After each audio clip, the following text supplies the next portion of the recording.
Get ready to experience a whole new wave of electrifying entertainment this side of your screens. Introducing the new Rock of Manila TV, your one-stop destination for cutting-edge music and entertainment. Rock of Manila is here to shake things up, starting off with the following shows. The country's premier pro wrestling promotion showcases spectacular athleticism, colorful storylines, and larger-than-life characters with Manila Wrestling Federation's Action Novela TV. The return of RJTV's classic sports entertainment show, Pinoy Wrestling. Comics, films, TV, toys, games, science and tech, all the cool stuff that makes you go wow with the geeky misfit gang of Nerd Rage. Join musician Zach Lucero as he rides through the motoring world in his popular online show, Makina. Catch the fresh, eclectic, and dynamic side of music at the Vibe Factory. Get ready as the music goes bigger, harder, and louder with Amped. Join us as we travel back to where the legends lord it over with Pinoy rock and rhythm. And that's just the beginning. There will be more. Feel the shockwave. Rock of Manila TV, where everything rocks. Available on Sky Cable 229, your digital TV boxes, and on Facebook and YouTube Live. And check out our social media pages.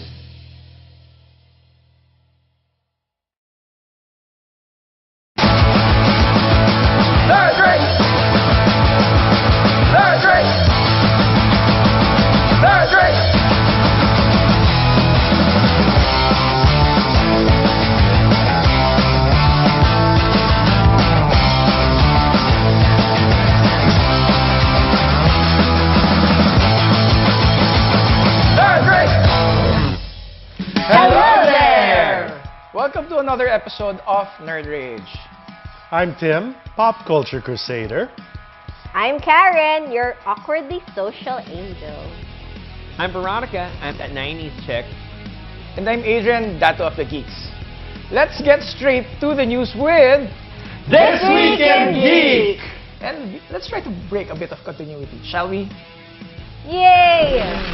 Get ready to shout Kajida when you go to see Blue Beetle in theaters, as Warner Brothers Philippines has announced that Filipina voice talent and content creator Inka Magnaye will be providing the voice of the Scarab in the Philippine release of the superhero movie.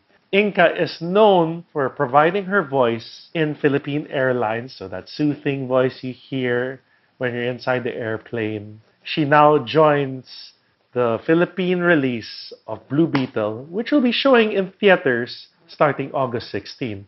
So be sure to support our very own Inka when you go catch the movie in cinemas. And speaking about DC Films news... Oh, wait. Did anyone say DC? This is my thing. This is my jam. Go ahead, man. Go. All right, thank you, old chum. Yep. All right. Gal Gadot, our beloved Wonder Woman, is apparently working on a new Wonder Woman film with DC Studios heads James Gunn and Peter Safran. So, speaking to comicbook.com's Chris Killian while promoting her new film from Netflix, Heart of Stone, That's right. Gadot said, "I love portraying Wonder Woman. It's so close to and dear to my heart. From what I heard from James Gunn and Peter Safran is that we're gonna develop a Wonder Woman 3 together." Did that work for you? Is this Gadot enough for you? Whatever you say, buddy.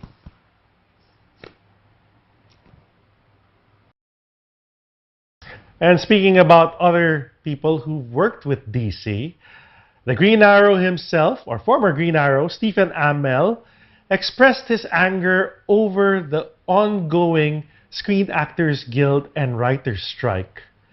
Amell said, "I support my union. I do, and I stand with them, but I do not support striking. I don't." The actor said originally, as reported by Deadline.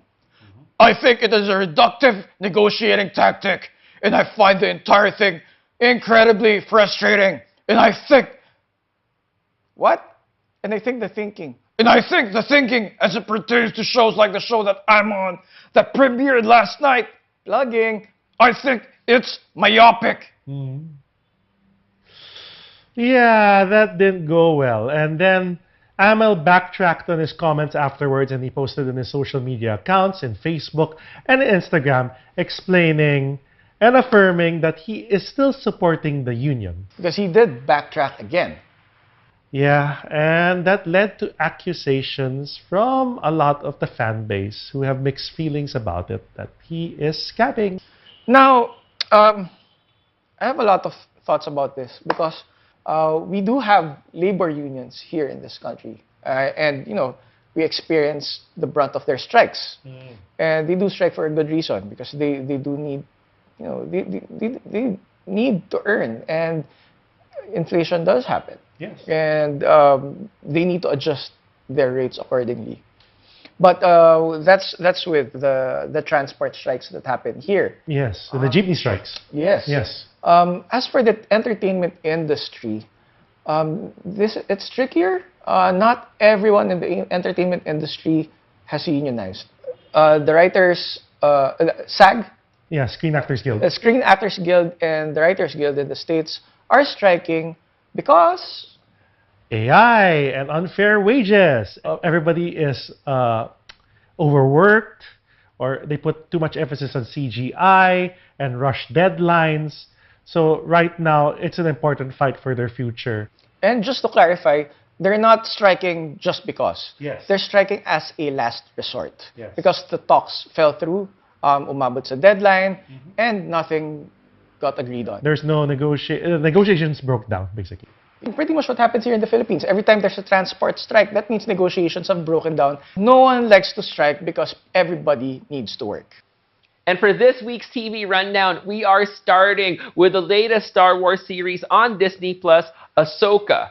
Ahsoka starts with a 2-episode series debut on August 23, with new episodes every Wednesday thereafter. So Ahsoka, for people who may not be aware, is a continuation of the story of Ahsoka Tano, one of the most popular Star Wars characters we've got right now. It's a direct continuation of Rebels, which in effect is a continuation of Clone Wars. And if you want to know more, you could watch The Mandalorian Season 2 and then jump over to Book of Boba Fett and maybe watch a little Tales of the Jedi. Did I miss anything out?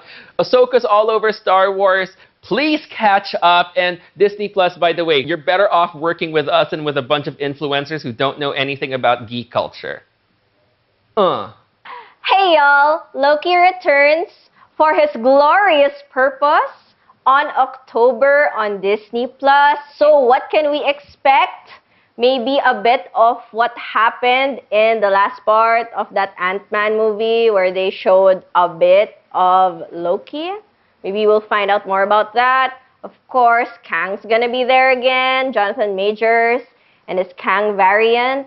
So we'll see what happens. But I am most excited for Ke-Huy Quan, who won Best Supporting Actor in the Oscars. And he is here. He's Obi in Loki. So let's see what's gonna happen. I'm so there. I'm ready for Loki Season 2. Let's go wibbly wobbly, timey-wimey stuff. Let's go. Let's go. All right, we have some great news for Resident Evil fans like me and Karen. Karen? Whoop whoop! Thank you to my Chris Redfield. So Resident Evil 2 Remake becomes the best-selling game in the franchise's 27-year-old history. How old does that make you feel? Capcom reports that the game has 12.6 million units since its January 2019 release, dethroning Resident Evil 7 Biohazard, which sold 12.4 million units since its January 2017 release. So now it is Capcom's third best-selling game behind Monster Hunter World and Monster Hunter Rise. That is high praise because Monster Hunter is such a big fandom. So what do you think? Okay. You just pretty much said that. I'm excited. as a Resident Evil fan and longtime player like yourself, we've been I'm longtime fans since the original Resident Evil came out in 1996. Don't calculate. Which is a long time coming. But I'm very happy that Resident Evil 2 Remake is in the top spot in the RE franchise. The last time. Yeah, it's one of the, I think it's the gateway for most Resident Evil fans. Like, most people play the second and then they go back. Like, I played this and then I went back to the first. Yeah, exactly, because it's the most played sequel. And the remake did justice and renewed interest in the remake saga. And in science news, aliens might be real-ish. The U.S. Congress held a hearing a couple of weeks ago to discuss the possibility of aliens. David Grush, an intelligence officer for the U.S. Air Force, testified before the United States Congress a couple of weeks ago. He exposed a multi-decade UFO crash retrieval and reverse engineering program. And he was also denied access to the said programs. But when he conducted interviews later on with people who were part of those programs, they did say that they had direct knowledge of aircrafts that were non-human in origin and that biologics were recovered from the crafts. Now, this could basically mean anything. The U.S. Congress established the Pentagon's All-Domain Anomaly Resolution Office to investigate the incidents, and so far they've reported a little over 800 UFO incidents since May. So yeah, aliens might actually be real, and the crazy thing about it is that while no one's really officially confirming or denying anything, both Democratic and Republican congresspeople have gone up and said that this is a bipartisan issue. So, if there's anything that managed to unite the Republicans and the Democrats together, it's aliens. Aliens! Aliens. Aliens. Aliens. Alien! Alien! Alien! Speaking of space, do you guys know that it's Philippine Space Week? Philippine Space Week? Yes. And we have news from the Philippine Space Agency. So, August 8 to 14 is apparently the Philippine Space Week. This is to promote space awareness and highlight the contribution of Filipinos worldwide in the field of space science, and espousing the value, benefits, and impacts of space science and technology applications on the lives of Filipinos. In December 2022, the Philippine Space Council, or the PSC, chaired by our current president, recommended the declaration of the Philippine Space Week, coinciding with the enactment of the Philippine Space Act on August 8, 2019. The Philippine Space Agency, or the PhilSA, presented to our current president ongoing activities and plans that include value-added utilization of satellite images and space data. For what? Do we need to go to space? Not really. This is about supporting food security, infrastructure monitoring, digital governance, and transformation, and promoting high-value space industrial capabilities and human resources. It's time for Game Rundown, and we gotta talk about the Evolution Championship Series, or EVO for short, which is like the Super Bowl for fighting games. And this year's EVO featured a lot of games from Street Fighter to Mortal Kombat to Tekken and the King of Fighters. Unfortunately, on the Tekken side of things, one of our top players, Alexandre A.K. Leveres, was unable to attend the event because his visa was denied. And that was a total of 3 times. Did they ever say why his visa was denied? It's hard to say, actually. The fan sites and the fighting game groups, Tekken Philippines just said that his visa was denied for the 3rd time. And it's too late already to apply for another one because EVO started at the beginning of August. Mm-hmm. And that news was reported late July. So you can just imagine the pain. Oh, yeah, especially disappointment. that close in. Yeah. It was unfortunate. Very unfortunate. However, another Pinoy player was able to attend EVO for Tekken 7, and that was Dojin. So, there, at least we had representation. We had representation. Yes, and all the other games, I'm sure, had other Pinoy players if you weren't even able to go to the Mandalay Bay Resort and Casino in Las Vegas to watch Evo in person, we watched it through stream. So you can watch it at Twitch and YouTube. And I saw all the action. It was awesome. Aside from the fighting game spectacle, there were big announcements in Evo as well. One of the biggest games I was looking forward to finally got a proper title.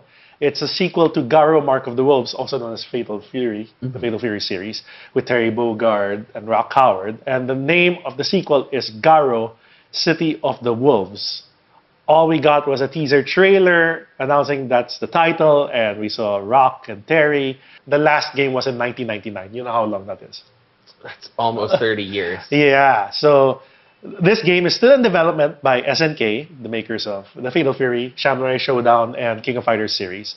So at least getting that confirmation of the title and a little tease will tide us over till the next announcement. Which hopefully will be before 2029. We don't know. They can take all the time. We waited this long. We might as well wait some more. What's another 4 more years? Okay. If you missed Evo, you can always catch the replays again at YouTube and Twitch. Just type Evo or Evolution Championship Series and you can see all of the replays, all of the matches with the top players and who won. People have somebody to root for and you feel inspired to emulate that like any fight. You just place your bets or you want to be there too. You just had to be there.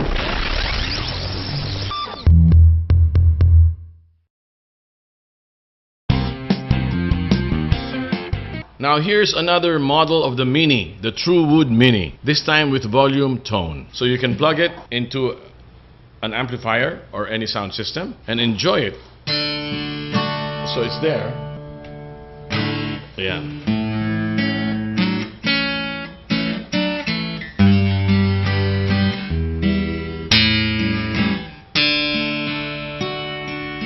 See the sound? So this is the RJ Masa TrueWood Mini with volume tone, 1,649 pesos only. And this is made from true wood.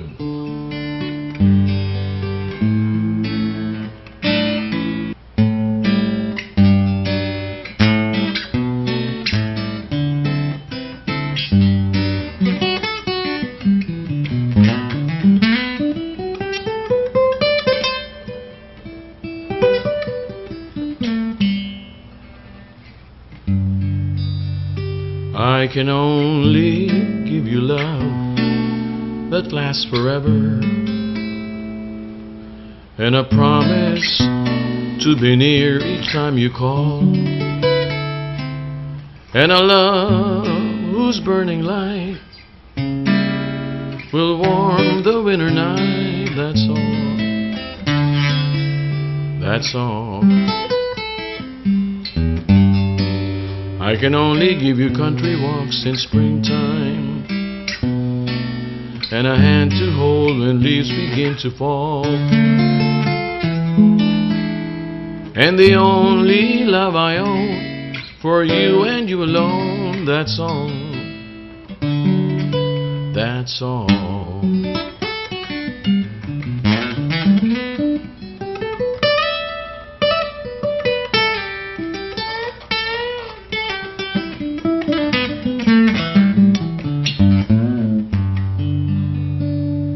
Beautiful. The Masa TrueWood Mini with volume tone. 1,649 pesos only.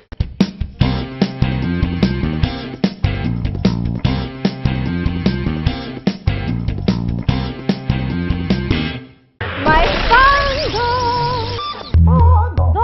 Fandom! Alright, we're back here on Nerd Rage. It's time to do another screen spot. This time, we're gonna be reviewing Good Omens Season 2 out on Prime Video. Take it away, Karen. Yes, it's my fandom, and I have Adrian with me, cause he's a Whovian. And guess what? Good Omens Season 2 is finally here. It's delightfully queer and fabulously fruity because it is based on the book by Neil Gaiman and Cherry Cherry Pratchett. Cherry Pratchett. Grover. So, based on the book by Neil Gaiman and Terry Pratchett, I like how I pointed at him because, like, you know how Neil Gaiman's like all the mga, you know, like Sandman, all those mga goth stuff. And then Terry Pratchett, Discworld. So, I'm like, so the second season follows Aziraphale, the angel, played by Michael Sheen, and Crowley, played by our fave, David Tennant, the 10th Doctor. And they are bickering like an old married couple there ever since season 1, ever since 6,000 years ago, ever since, you know, the beginning of the universe. They are bickering like an old married couple here and uncovering the mystery behind Gabriel, as in Supreme Archangel Gabriel, played by John Hamm. John Hamm, huh? Yes. Interesting. So, wait. Di ba dapat parang they could have stopped the apocalypse by this time? They did in season 1. Yes. But now they are dealing with something much more powerful in the universe. And it's called love. That's right, it's love. And they are here. I have half a heart. Burger na lang. Burger. Heart, burger. We Burger. love eating food. I don't know, I had to clarify. Okay, but fries. Fries, patatas. All right. So they did stop the apocalypse, but can they stop their mutual feels from growing? Ta-da! So Mutual feels, huh? So there's something. There's a shipping thing happening yes. Very exciting, very spicy, and very fruity. So I was saying that Adrian is also Juvian. That's how we met. That's how we're friends. And in this series, Adrian, there are so many Easter eggs of Doctor Who. Oh, so all right. I want to find out about that. Okay, so what Easter eggs are we talking about here? The Easter eggs are like the fez. It has like David Tennant wearing the fez. It has them actually mentioning the Doctor Who annual from the 60s. Oh. And I love that there's a scene where Michael Sheen just significantly stares at David Tennant. Like, yeah, Doctor Who, BBC, stares at him. Oh, ganda. So it's really for parang like a shout out to Doctor Who fans. So it's Major not, fan service. That's true. So it's not just the 10th Doctor, it's also the 5th Doctor, aka father-in-law is there. Wow. He's in one of the episodes. Also, David Tennant's son, who played Aegon, the young Aegon in House of the Dragon, is also there, Ty Tennant. Peter Davidson? Wow, yeah. Is there? Is it Peter Davidson or Pete Davidson? Pete Davidson's like the comedian who just dates all the hot Peter women. Davison. Peter Davison. Yeah. Peter Davison. Pete Davidson's the dude who just dates all the older women who are hot. And then I'm like, how does he pull all these gorgeous women? Okay, I digress. Anyway, so we're talking about Doctor Who and how... Wait, it's a family affair. It's a Doctor Who family affair Yes. again. That's why that is why I know you will enjoy it. And I love how they're all in this one episode and they're all interacting. It's just glorious, especially if you love Doctor Who and all those references. They even play the song at some point. Adrian, there are also Discworld references. So Mrs. Sandwich, the seamstresses who aren't really seamstresses, if you catch my drift, something about the oldest profession in the world. Oh. And CMOT Dibbler is also there in a significant visual cue. So there's a lot more actually. They dropped last August for more extras, deleted scenes and all that. So, people are gonna keep fanboying and fangirling. So, yeah, basically I'm pleased as a hardcore Whovian and I wanna brush up on my Terry Pratchett and my Discworld. All right, so I've been hearing a lot of talk about, about the soundtrack for season 2 and the whole... The actual meaning of the song, because, the song's like, romantic. But apparently, I believe Neil Gaiman and Terry Pratchett were talking about this, and that Terry Pratchett was saying that wouldn't it be funny if the song every day it's a getting closer every day, and all that about anticipation, but instead of like something romantic, it's about the end of the world. And that's why they put it in Good Omens. Wow. And that's why they're putting it here. And yeah, I kind of like the feel that it still has a bit of Terry Pratchett in the storyline because I know they mapped it out for season 3 as well. Also, there's going to be a season 3. That's confirmed. It doesn't matter what happens. Neil Gaiman's gonna give us a season 3. And there, Neil Gaiman was saying that it was romantic and gentle, but all I have to say is, anong gentle, gentle. And spoilers from here in 3, 2, 1. The last episode of... Oh, is it too loud? No, spoilers. Spoilers! Sobrang wrecked kaming lahat as a fandom. So the last episode. Episode. Yeah. Episode. Yeah. The last the episode. Come on, sa The last episode absolutely wrecked my soul. What happened? It What happened destroyed in me. We finally got our big darn kiss between our favorite angel and demon. Okay, no tongue, but it was like chaste and like close mouth, like choop. Okay. And then what happens? What happens, Adrian? Ask me what happens after they kiss. What happens after they kiss? They break up! That's right. You get them together only to break them up and leave on a cliffhanger. Of course. Of What do you mean, of course? No, of course. Parang you leave everything in a cliffhanger. After you give the fans what they want, you snatch it away. It's like, bye! Yeah. No! Yeah. To make the fans wanting for more, right? You should see like the feeds. I keep calling it Twitter, but I know it's X now. I'm just gonna call it Twitter. Like the Twitter feeds and other social media platforms, Facebook, IG. I mean, everyone is just basically... they're basically so upset. Slash, like, really, like, hounding Neil Gaiman. He's also on Tumblr, so, like, people are, like, messaging him. Like, what happened? Tumblr's still alive? Yes, and he's active there. So he usually answers fan questions there. Wait, so, again, they kiss. They break up. So, obviously, a cliffhanger. So, season 3? Yes. So there's a season 3. So Neil promised one. As we know, there's a strike ongoing because we want better pay for our writers and all the other people in the creative industry. So Neil Gaiman promised that whatever happens, that he will release a season 3 storyline. Doesn't matter what platform. That's what he said. So, but we're hoping that there will be one on Prime because it's available on Prime. And he said that if you keep watching it, then bigger chance. But also nga, because of the strike, he has like the outline, but he can't continue working on season 3 because, as we said, we are doing this for better pay for everyone. So please don't scab. Don't scab, Mel.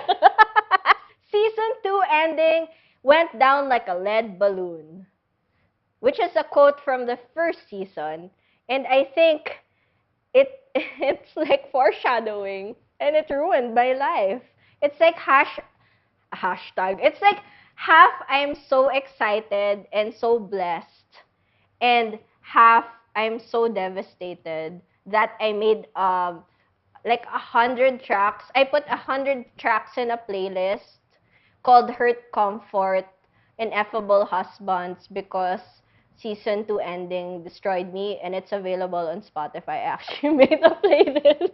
If I had a peso for every time a grumpy guy confesses to a blonde, and I would have 2 pesos because of our flag bean's death, but also 3 pesos because of Doctor Who, remember? Rose, That's 3 pesos. Yeah. Every time a brunette confesses to a blonde. Chaos. Absolute chaos. So TLDR, season 2 has fluffy couple moments, bittersweet bickering, and a hellfire of a soundtrack. And I'm so thankful that David Tennant and Michael Sheen are so into the chemistry. They're like leaning into the wild chemistry between them. You know, like they're really into it, and they're like giving old couple married, vibes. old married couple energy. And 6,000 years worth of a slow burn relationship, you know. So if you think you've been waiting too long, then read Good Omens, watch it. 6,000 years worth before someone finally confessed in this series. So there you go. 6,000. And again, you know what? I don't mind waiting for season 3 because we want better wages for the creative industry. Of And course. if Crowley can wait 6,000 years before he could confess to Aziraphale, then I think we can wait, a few months. Would you a few wait years. 6,000 years? We can possibly not, or I could tell my descendants, like, please wait for season 3. All right. So, what rating would you give Good Omens Season 2? Well, Adrian, it's funny you should ask because I will give it 4.5 over 5 Aziraphale and Crowley making out. Blah, blah, blah, blah, blah. Wait, so why 4.5? Because What happened to the 0.5? the 0.5 is my devastated soul because they broke up my OTP. So thank you, Neil Gaiman. Thank you, Terry Pratchett from Pratchett. Pratchett naman. Pratchett na naman. Thank you, Neil Gaiman. Thank you, Terry Pratchett from the Afterlife. Talagang nag-long distance call ako to the Afterlife because you have blessed this fandom. And I feel truly #blessed. Thank you. And Nerd Rage will be right back.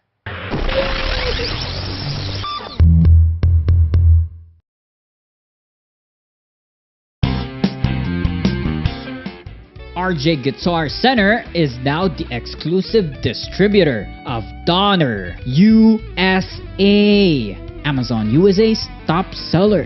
Are you a jazz or rock guitar player? Check out the DJC 1000S from Donner, a classic thin line Telecaster with humbucker neck and bridge pickups. This guitar tone is perfect for playing jazz or rock or just simply playing around with music. Get this for only 10,999 pesos, and it comes with free gig bag, strap, and guitar cable.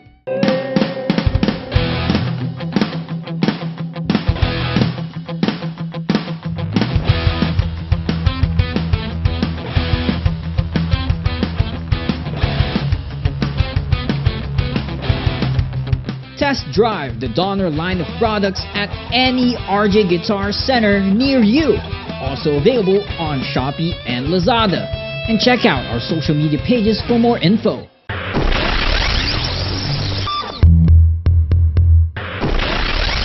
Hi there, this is Adrian, that of the Geeks, and with me here is my friend. Will Ilagan. Yes, and nandito kami ngayon because we would like you guys to meet some people from our childhoods. The voice actors from Ghost Fighter. Ipakilala natin sila ngayon. Let's introduce yourselves, guys. Born dito, and I play Eugene. Monterrey po yan bilang Vincent sa Ghost Fighter. Si JB Buendia, si Dennis. At sila ang tinatawag natin ngayon, ha? Kung ang TV5 may TVJ, ang SMX may MPJ. Ha? At sila ang aming double cards. yan. Yes, and this is the first time na nagkita-kita tayo in real life. Kasi if you remember, guys, years ago, start of pandemic, 2020, we had the Ghost Fighter reunion special over at Correct. Nerd Rage. Simulan na! Vincent, go ahead. Tambay sa bahay. Nagkalat ang pasaway. Just like your kilay. Mukhang hindi nag-comply. Sa classroom, may batas. Bawal lumabas. O bawal lumabas. Ngayon, nagkita na kami finally. Minus Ma'am Karen, pero yan, si Sir Will, si Direk Adrian. Together with Dennis na ngayon. JB, yan, buhay na kami. Kita-kita na. So ngayon, parang ngayon ko na nakikita ang totoong anyo ni Dennis. Hindi na babae. Hindi na ba? Sigurado yan. Malala, solid. Simula, nagpapanggap akong babae. Nerd Rage. So before we ask that, parang let's ask first, kamusta yung Toy-Con experience nyo kanina? You had a signing sa Funko booth. Overwhelming. Hindi ko akalain ganitong kadaming tao dito. But it's very good. Second time ko, yung una yung Hero TV dito sa SMX. Now, ito yung pangalawa, naligaw pa rin ako. Pero yun yan, tulad sila namin ni Bonner, and I'm sure, pare-pareho kami tatlo. Ang lupit eh. Ang lupit, ang dami pala talaga na hanggang ngayon, yung Ghost Fighter patuloy pa rin hinahangaan at sinusuportahan. Salamat. And then, how about you, sir? Is this your first convention experience? Oo, parang kumbaga an hour of limelight. Ano yung feeling na na-meet niyo? Daming nakapila kanina trying to line up for autographs para sa inyo. Sa akin parang kahit ilang taon nang lumipas, andiyan pa din sila, hindi pa rin kami nalilimutan at nagsusuporta pa rin sa amin. Ako natutuwa ako hanggang ngayon, naririnig ko kahit ilang taon na lumipas, ganun pa rin ito, humanda ka. Oh. Gusto mo ba ang sample ng humanda ka? Oo, kasi yun eh. Kaya nga binibiro namin si JB noon, di ba? Yung Dragon Katol, lamok, siguradong tapo. Hindi kasi DJ si JB. Ano na ako, iba-ibang station ang binigyan ko, pero pinakahuli ko yung FM2. Pero pinakamatagal ko yung sa Magic 89.9. Bilang si Cadillac Jack. Cadillac Jack. Siya yun. Yes, Cadillac Jack. Cadillac Jack in the flesh. Oh. Yeah. Alright. Tayo naman, Cadillacad. Cadillacad. Parang, have you had any weird encounters today dito sa ToyCon? Yung mga tipong namimigay, kunwari sa'yo, namimita parang expecting a hot woman, gano'n. Pero, hi, alam niyo, matagal ko na crush si Dennis. Yung mga gano'n. Pero, bruce kong lalaki. Gano'n. Wala naman nag-indecent proposal sa akin kanina. Pero hoping ka, I'm sure. Hindi, mas matindi ka nga eh. Iba yung mga binibitiwan mong linya sa ano eh. Alam mo naman. Para happy sila. Hindi gano'n naman. Gano'n din. Nerd Rage, Funko Pop, any support pa kami. Nandun tayo. Parang may sinabi nga siya, don't call me Tito, call me tonight. Pwede ko magamit niyan. Pwede. FYI, kaya magaling si Sir Monty sa mga ganyan linya. Kasi, dati, he voiced Sergio Santibanez sa Marimar. Ay, oo. At hindi lang yun, pati si Pulgoso. Pambihira naman, Marimar. So kunwari ako kunwari si Sir Bonner si Marimar. Ayan. Paano mo siya kakausapin as Sergio Santibanez? Marimar. Yes. Yes agad. Hindi ko pa nga hinihingi oo mo. Yes agad. Marimar, pwede ba tayong mamasyal ni Pulgoso? Pwede. Pero mauna ako. Kay Pulgoso o sa akin? Eto naman, anong gagawin ni Sergio Santibanez pag nakita niya si Denise? Anong sasabihin ni Sergio Santibanez pag nakita niya si Denise? Anong sasabihin ni Denise? Pag nakita ko muna siya, Dennis, Ano yun? hindi ba talaga ikaw si Denise? Kasi mas gusto ko itong ikaw na lang maging si Denise. Pero hindi tayo talo. Yun. Grabe. So pag nakakausap natin sila, nai-imagine niyo yung mga bosses nila, di ba? So parang, what are you guys up to these days? Wala. Parang retired na ako sa radyo eh. Ngayon nagtuturo ako ng English sa mga Japanese. Uy. Japanese. Yun, ha? Para sa trivia lang, ngayon lang kami nakita-kita. Kaya bang tinatanong mo siya na may isa ko sasagot? Kasi ngayon lang kami talaga, after 20 plus years, ngayon lang kami talaga nakita-kita ng harapan. Totoo. Nakikita ko lang si JB sa profile picture, si Bonner nung last interview mo na sa Nerd Rage. Ayun, hindi talaga. At pati kayo, lalo na. Yeah, first time ng harapan. At nakahawakan. Nakahaplos. May nag-bolt in sa inyo. Ginagawa ko ngayon, sir, direct Netflix, sa View, Amazon, yung mga ngayon. Dubbing, tuloy-tuloy pa rin ako eh. Hindi ako nawala dun sa aming sinimulan. Medyo napamahal na sa akin yun. Okay, pag nakapikit yung mata ko, naririnig ko na naman yung kung sino mga bosses. Grabe. Yun. And you, Sir Bonner? Ngayon, wala na ako sa dubbing. Sorry, retired na. Corporate world na tayo. So, ngayon, sa holdings company ako, serving as president. Wow! Okay, intindi. So, hopefully, magkaroon tayo ng mas mahabang get-together maybe next year sa Nerdfest. Nerdfest? Nerdfest. Sa Nerdfest. Nerdfest or Birdfest? Basta si Sergio, Birdfest yan. Birds Nerdfest. But thank you very much for gracing ToyCon. Thank you very much. We will talk more, we will hang out more.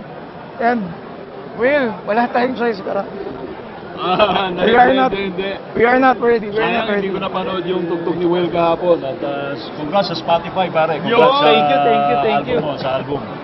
Pangalawang single na ni Will. At abangan nyo yung mga susunod pang kanta. Marami pang iba.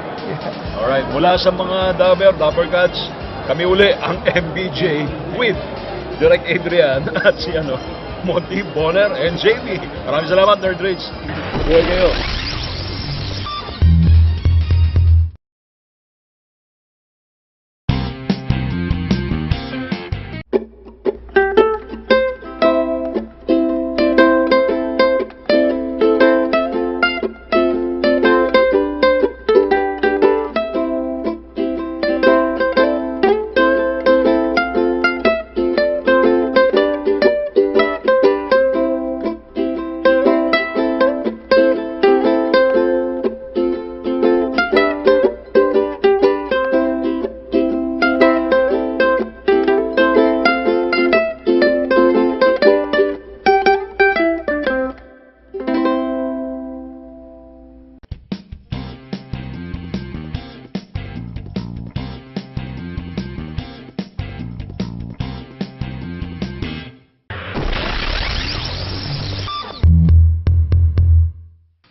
Welcome to Screen Spot. It's Tim again, and I'm joined by Adrian and Karen. And for this segment, we're going to begin with Secret Invasion. I'm sure everybody has watched Secret Invasion already. Yes, sir. Yes, it's part of Phase 5 in the Marvel Cinematic Universe. Of course, it's by Marvel Studios, and it's currently streaming in Disney+. All 6 episodes are out, and we are here to review and give our impressions about it. It's based on the 2008 storyline of the same name, written by Brian Michael Bendis and drawn by our very own Pinoy artist, Lionel Francis Yu. But it wasn't exactly followed too. Yes, it's a very different adaptation because it focuses on Nick Fury, who we know is played by Samuel L. Jackson. And he's been there since the beginning, since 15 years ago with the first Iron Man movie with Robert Downey Jr. And of course, Nick Fury has appeared as the person who brought them together. So in Secret Invasion, we see him come back to Earth because he uncovers a threat at home where Skrulls plan to take over the planet. Yeah. The tagline is, "Who do you trust?" Skrulls couldn't impersonate anybody. All right, so now the entire season, it's 6 episodes, right? Yes. 6 episodes. 6 episodes. The 6-episode mini-series is now done. Yes. So what are your thoughts on it, guys? I think Nick Fury was in his Scarlet era. He's just everywhere. So why do you say it's Nick Fury's Scarlet era? Or why would we think it's Marvel's Scarlet Why would era? you say? Well, for me, I think he was making some interesting choices in life in this series that, I think of like past Nick Fury. Like, would he do the same? Was he influenced by his experiences in the recent phases? And also... Skrull kiss! Were you gonna say Skrull kiss? I know! I was going to say spoiler alert. You know what? I'm not racist. Because I'm all for alien human, making out, swapping. So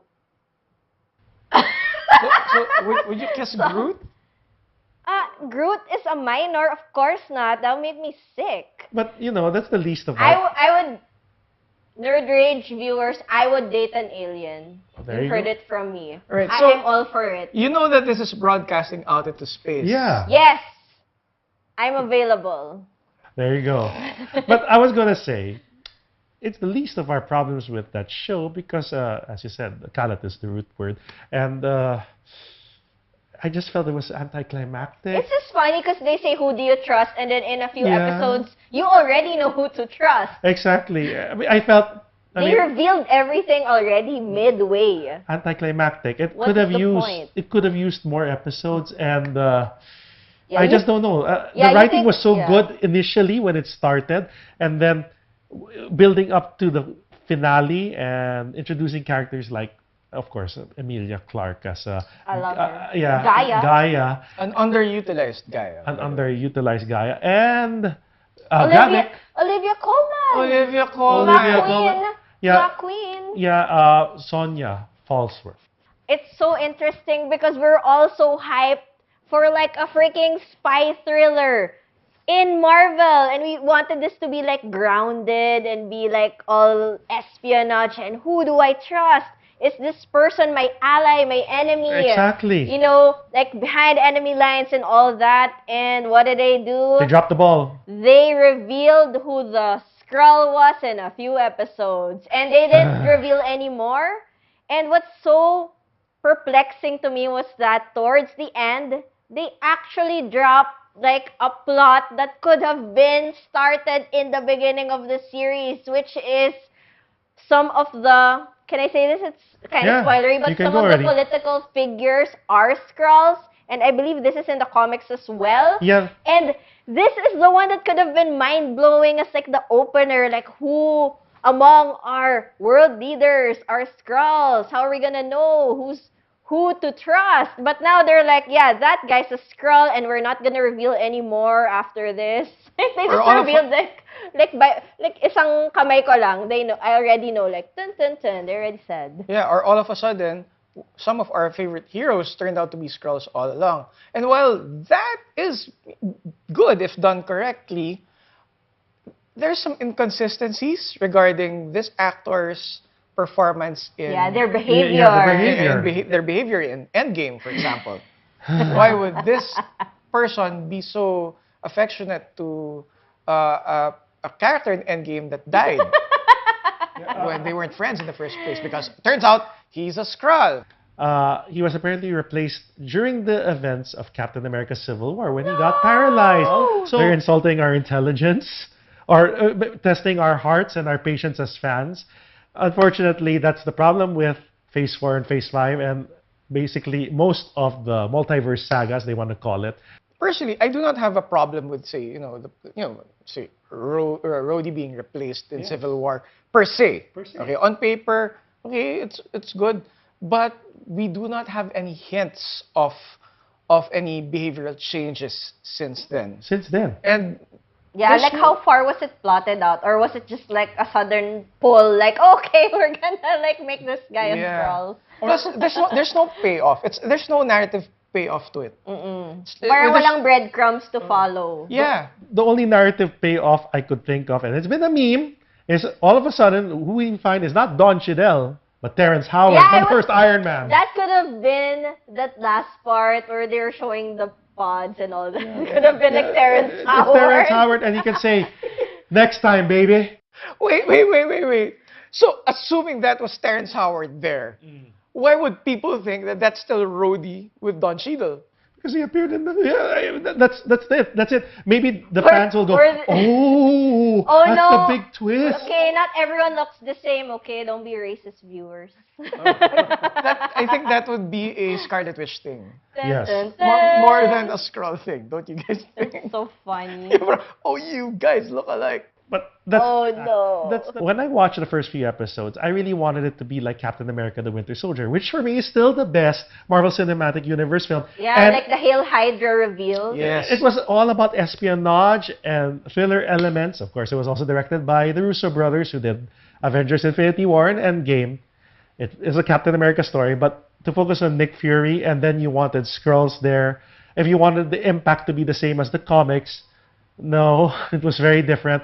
And in fact, a lot of Marvel fans say that Avengers Earth's Mightiest Heroes, the cartoon, did a better Secret Invasion storyline than that's something to check out. Than the live action show. Yeah. Since we're doing spoilers, I have a question for both of you. What did you think about that big character death scene in the first episode?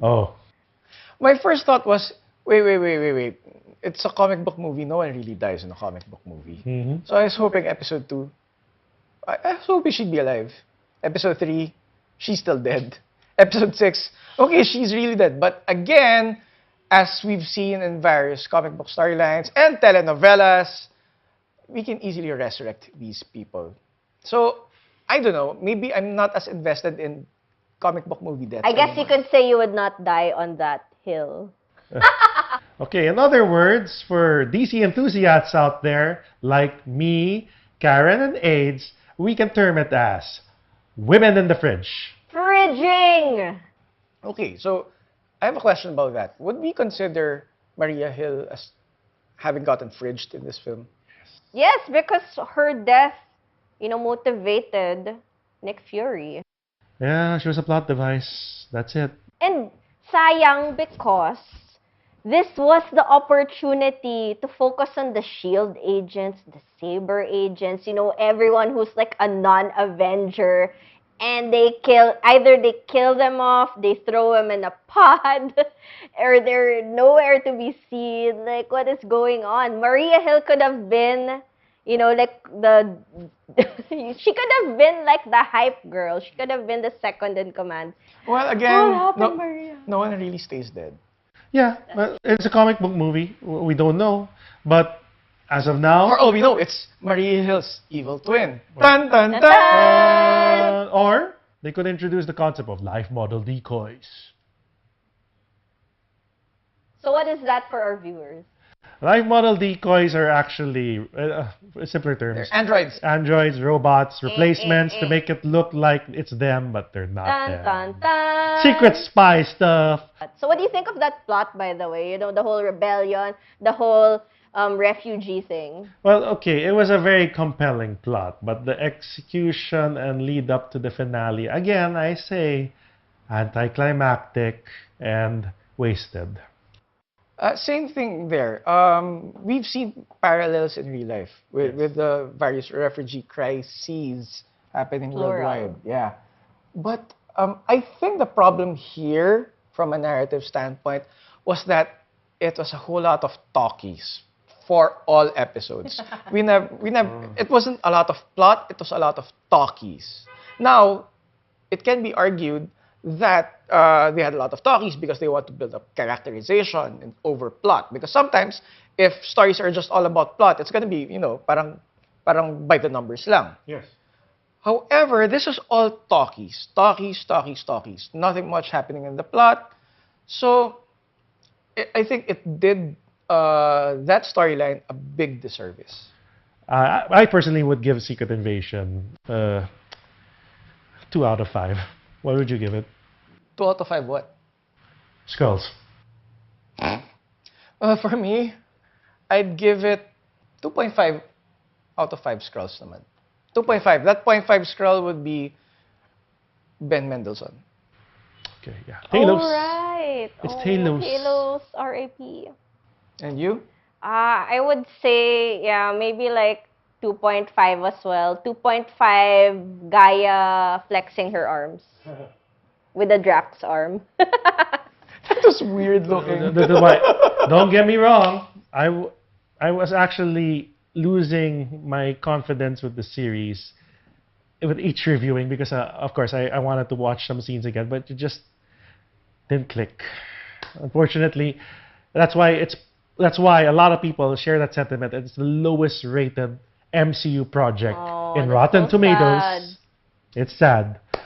Hopefully, this is a sign that Kevin Feige and the rest of Marvel Studios have to do something to pick up the pace and make the multiverse saga relevant. Yeah. Wait. Speaking of the multiverse saga, I have a question. What do the Skrulls have to do with a multiverse saga?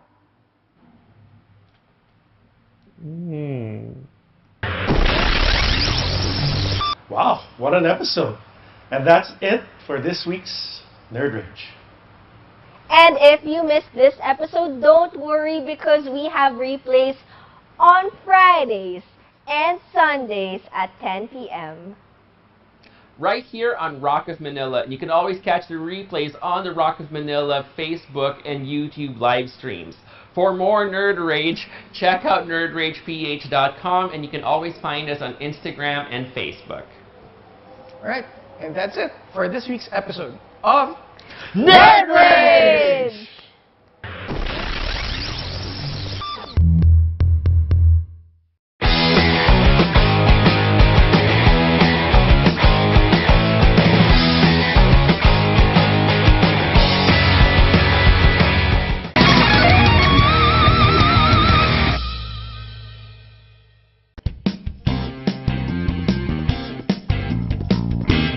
In the premium series, we have travel guitar, Baby RJ. This is so small compared to the normal guitar. Look, it's very small. Okay? Now, when you're traveling, you can bring this in your maleta. And it sounds very good. And you can practice professionally. It's with an EQ, the RJ high-end EQ, with bass, middle, and treble. And it has a tuner also. Here, tuner. Okay? This is your spruced up Baby RJ for $6,499.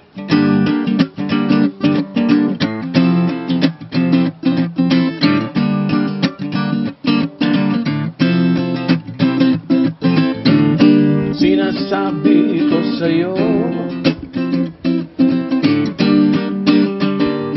So the travel series Baby RJ comes with a spruced up like this and mahogany body, $6,499. And then mahogany top and mahogany body, $7,499. And then spruced up with koa wood, $7,499. So it's a high-end travel series baby guitar. Check it out at any RJ Guitar Center.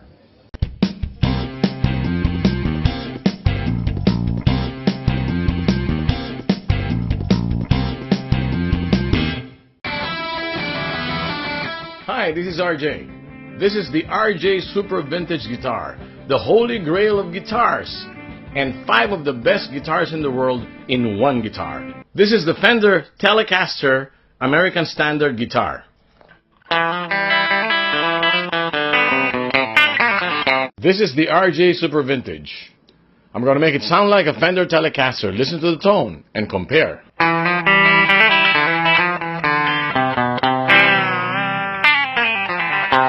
This is the Gibson Les Paul guitar. This is the RJ Super Vintage. I'm going to make it sound like a Gibson Les Paul. Listen to the tone and compare. Now, this is the Gibson ES335, which B.B. King uses. This is the RJ Super Vintage. I'm going to make it sound like a Gibson ES335. Listen to the tone and compare.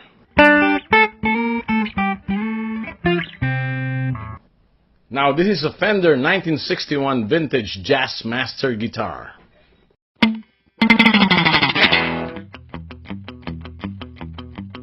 This is the RJ Super Vintage. I'm going to make it sound like a Fender Jazzmaster. Listen to the tone and compare. This is the Fender American Standard Stratocaster guitar.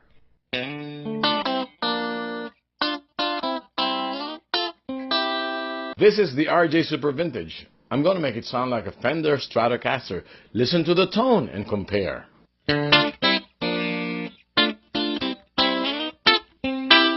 The secret sauce is the RJ hand-wound Mystique pickups and the RJ Intelli switch. It's like taking all these guitars, the best sounds in the world, and putting them all in one guitar. The RJ Super Vintage. Get ready to experience a whole new wave of electrifying entertainment this side of